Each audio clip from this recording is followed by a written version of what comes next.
Welcome to our deep dive. Let me ask you a question right off the bat. When you hear the word awakening, what instantly comes to mind? It's usually the same image for everyone, right? Yeah, exactly. You're picturing someone meditating cross-legged on a misty mountaintop? Or maybe, finding some grand universal truth after decades of silent contemplation. It is the ultimate cultural cliche. We're sort of conditioned to think of awakening as this ethereal, almost magical escape from the heavy realities of daily life. Right. We treat it like this sudden flash of enlightenment that will just permanently fix all of our earthly problems, elevate us above human stress entirely. But in today's deep dive, we are looking at a massive paradigm shift from our source material that flips the entire concept completely upside down. It really does. Because true awakening, according to the science we're looking at, isn't about escaping the world at all. No, not even a little bit. It is the highly tangible, deeply biological ability to bring your own nervous system back to a state of safety. Which brings us to the profound biological truth, anchoring our entire mission for this deep dive. And it's this: if your body doesn't feel safe, your mind will interpret absolutely everything in the world as a threat. Everything. Yes, everything. So we're going to decode exactly why modern life forces us into this perpetual survival mode. And more importantly, we're going to walk away with practical, biologically grounded tools to safely anchor yourself. Especially before you make any major life decisions. Okay, let's unpack this because I'm incredibly excited to demystify this topic. Thinking about this through the lens of tangible biology is, it's just so much more attainable than trying to achieve permanent zen. Absolutely. Because we are talking about the mechanics of the human body. Understanding your biology isn't just science. It is the ultimate form of self-care. It's about recognizing that you are a biological organism first and foremost. And what a wild environment this organism is currently living in. I mean, the world hasn't just gotten a little harder, it has gotten drastically fast. Oh, incredibly fast. Information overload, endless doom scrolling through negative news, work expectations that casually bleed into Sunday evenings. This isn't just an annoying cultural shift. It is fundamentally incompatible with how our bodies actually evolve. Right, and the mechanism behind how our bodies respond to that overwhelming speed is called neuroception. Neuroception. Yeah. It is your brain's automatic threat radar. It operates entirely below your conscious awareness, constantly scanning your environment, your internal organs, and even your subtle connections with other people for any signs of danger. We all know the classic joke, right? About how our ancient brains literally think a ping from a work group chat at 9 p.m. is a saber-toothed tiger chasing us through the jungle. It's funny, but it's biologically true. Mm-hmm. The physical reaction is exactly the same. Exactly. But the neurological danger here isn't just discomfort.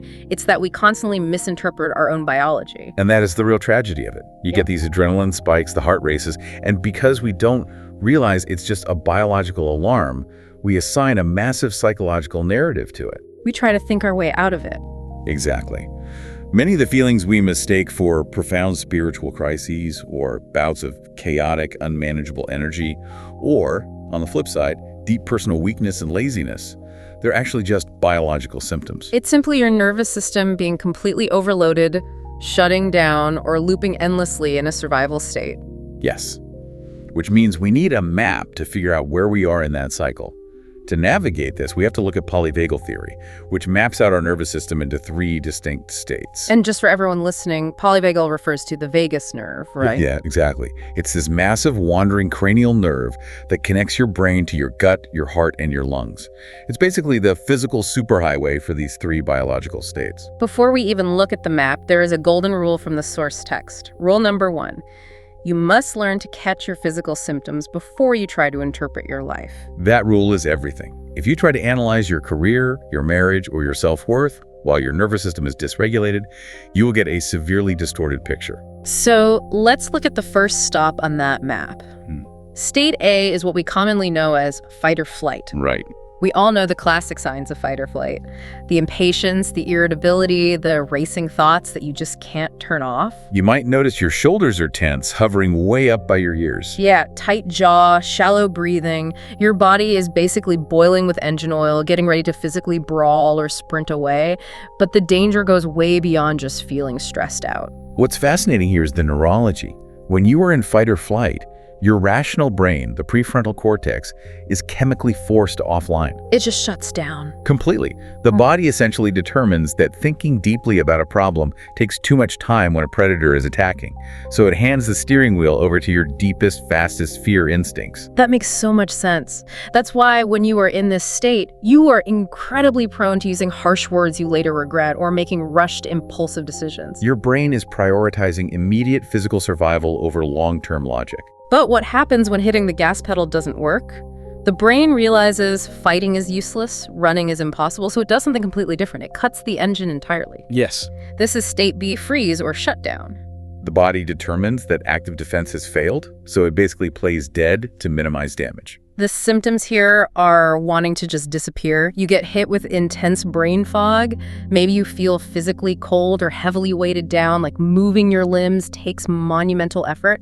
You just want to avoid people entirely. It's total withdrawal. And when we hit the shutdown state, it so often leads to massive procrastination. We sit on the couch staring at the wall thinking, why am I so incredibly lazy? What is wrong with my willpower? I want to strongly clarify this right now. Right? This is not laziness at all. Thank you, yes. It is simply your body pulling the emergency brake to conserve energy for your survival. The biological system is overwhelmed. It's essentially saying we cannot process one more byte of emotional or physical information without collapsing, so we are shutting the power off. And beating yourself up and calling yourself lazy just adds another psychological threat to your neuroception radar, which ironically keeps you frozen even longer. Exactly. That reframing changes everything. It removes the shame from the physical response, which brings us to the state we actually want to be in. State C, ventral or safety. Right. Ventral refers to the front side of the body, which is associated with our social engagement system.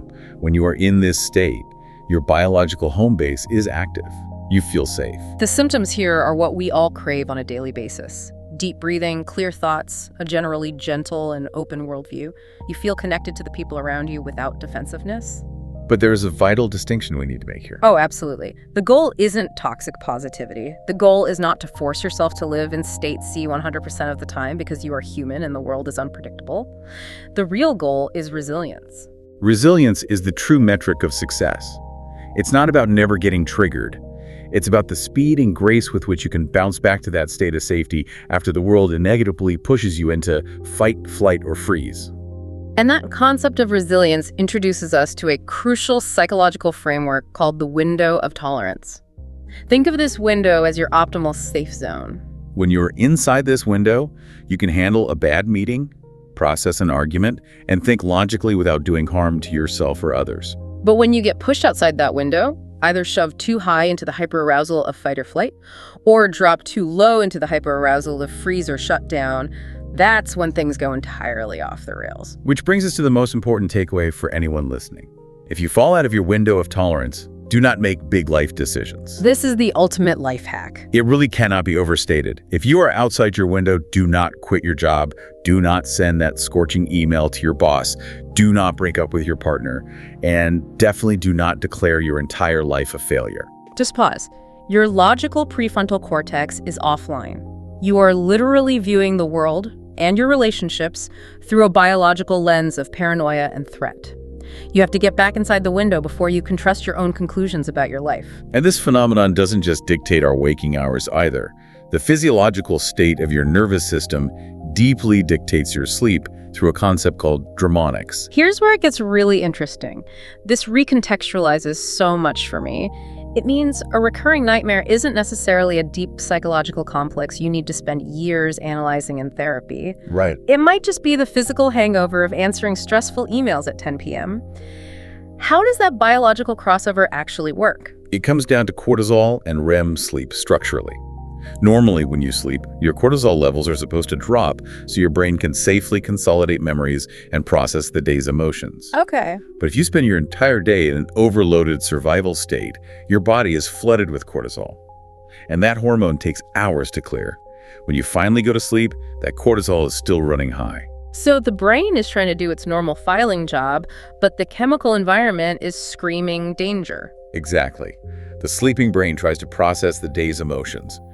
But because the chemical threat level is so elevated, It tags every memory as a survival threat. Wow. You end up with intense, looping dreams, the classic falling dreams or the terrifying ones where you are being chased by an unseen monster, but your legs feel like they're moving through molasses. But the fascinating flip side is that by grounding yourself during the day and actively bringing your nervous system back to safety, you actually clear up your dreams. Yes. You lower that baseline cortisol, allowing your sleeping brain to send you actionable, clear, symbolic messages instead of just unfiltered biochemical panic. It's like clearing the cache in your browser so the operating system finally runs smoothly. I love that analogy.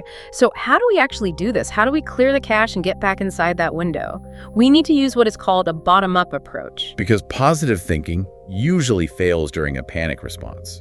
Exactly. You can't just tell yourself to think positive or calm down because, as we established, the thinking part of your brain has literally lost power. Right. Cognitive behavioral approaches, which are top-down, trying to use the mind to control the body, often fail miserably in acute dysregulation. You can't logic your way out of a physiological threat response. We need a bottom-up approach. We have to use the physical body to send an undeniable safety signal up the vagus nerve to the brain. And the fastest way to the bottom-up system is right under our noses. Literally. The first of the 4 somatic tools focuses entirely on breath, but specifically extending the exhale. Exhale longer than you inhale. The biology behind this is incredibly elegant, right? It really is. When you inhale, your diaphragm moves down, your heart has a little more room, and blood flows a bit faster, so your heart rate slightly speeds up. Makes sense. But when you exhale, the diaphragm moves up, the space compresses, and a signal is sent via the vagus nerve to immediately slow the heart rate down. By intentionally making your exhale longer than your inhale, you are physically, manually pumping the brake pedal for your nervous system. Tool number 2 is orientation. When we are stressed, we get literal tunnel vision. Our pupils dilate to focus purely on the perceived predator in front of us. Even if that predator is just an email. Exactly. To break this, you slowly look to your left, then to your right, and you name physical objects in the room out loud. If you're listening to this at your desk right now, try this. Look left, look right, and find 5 objects. Tell yourself, that is a wooden desk, that is a blue coffee mug, that is a green plant. This breaks that tunnel vision. It is so effective because it forces the brain to take in the present environment. You are manually updating the brain's software to prove that in this exact moment, in this exact room, there are no physical threats hunting you. It pulls you out of the imagined future catastrophe or the remembered past trauma. It anchors you firmly in the safe present. Tool number 3 is contact. Right. When we panic or shut down, we often feel like we're floating, dissociated, or physically disconnected from reality. The tool here is simple. Place a hand flat on your chest or your belly, or press your feet firmly flat on the floor for 10 solid seconds. Physical touch and the sensation of weight stimulate the release of oxytocin. We often think of oxytocin purely as the love hormone released when hugging someone else.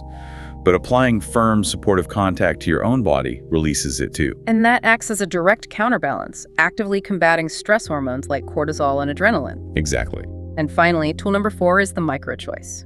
When your nervous system is overwhelmed, you feel completely powerless. You feel like life is happening to you. So you make a tiny 2-minute choice and execute it. Wash a single coffee cup, drink 1 glass of water, organize the 3 pens sitting next to your keyboard. Doing this immediately restores a sense of agency. It proves to your nervous system that you still have control over your environment and your actions, which is the exact opposite of the helpless paralysis we feel in a freeze state.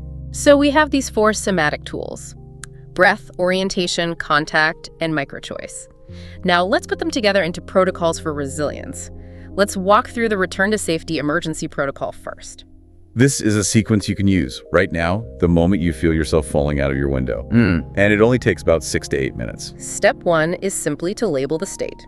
Take 1 minute to ask yourself, am I in fight or flight right now, or am I shutting down? Just giving it a clinical name reduces the fear instantly because it moves the experience from the emotional center of the brain to the observational part. Step 2 takes about 2 minutes, the physiological sigh.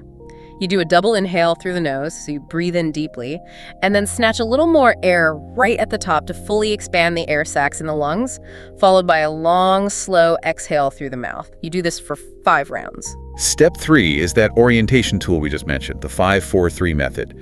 Find 5 things you can see, 4 things you can touch, and 3 things you can hear. Really focus on the texture of what you are touching and the specific pitch of what you are hearing. That takes another 2 minutes. Step 4 is contact and grounding for 1 minute. Hand on your chest, feet flat on the floor, actively feeling the solid support of the ground beneath you. Notice that the floor is holding you up without you having to do any work. And step 5 wraps it up in the last minute or two. Make a micro-choice. Fold a blanket, send a short text message to a friend, just complete one tiny loop to prove your agency. This entire sequence reinforces the core motto of this approach. Get safe first, translate life's problems later. If we connect this to the bigger picture, you aren't solving your massive career dilemma in those 8 minutes. You are just telling your body it's safe enough to look at the dilemma later with a fully functioning prefrontal cortex. And for building long-term resilience so you don't fall out of your window as often, there is a brilliant 7-day regulation ladder detailed in the sources. It's essentially a 10-minute daily practice where you check your state, do your exhales, orient yourself, and make a micro-choice. But each day has a specific, escalating focus. Let's break that down because the progression is really clever.